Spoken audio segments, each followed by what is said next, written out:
yung si Tara Banks, na-discover din si Miss Chelsea Manalo, matagal na, October pa yun na naka-upload yung headshot ni Miss Universe natin, di ba?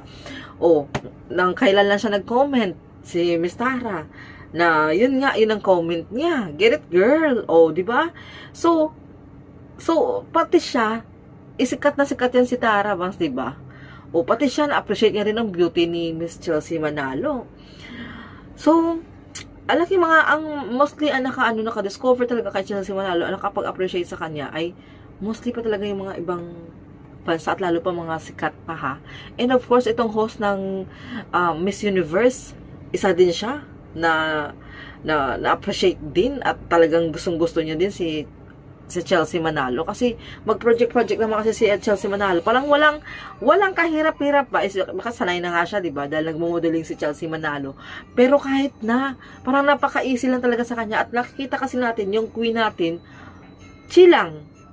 Ano lang talaga siya, nakafocus lang siya, nag-enjoy siya, at hindi nga, sila sabi nga, 'di ba, last time sinabi niya na hindi siya nape-pressure. So, mas maganda yung ganun ang mindset ng ating queen. Yan, dapat ganun eh. Hindi dapat natin pinipressure ang ating sarili sa mga ganyang bagay na na marami namang tao na sa paligid natin nakaka-pressure nga, pero at least andun yung control natin andun yung control natin sa ating sarili na hindi tayo mapapressure. Ang dami at nakakatuwa talaga yung mga nakapag-appreciate kay Chelsea Manalo. Pero nga, hindi pa rin tayo aasa doon.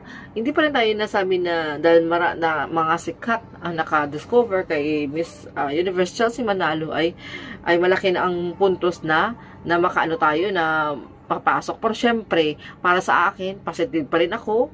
Hindi ako nakadepende doon dahil nanonotice siya ng mga nanonotice siya ng mga sikat Para sa akin, nasa kay Chelsea pa rin ang susi, no, kung talagang makaangat siya. Pero alam ko makapasok at ramdam ko makapasok talaga yan si Chelsea sa top 10. Pag nakapasok yan sa top 10, walang imposibleng makasok sa top 5 yan. Yun lang. At walang imposibleng makapasok sa top 3. Yun lang. Bye!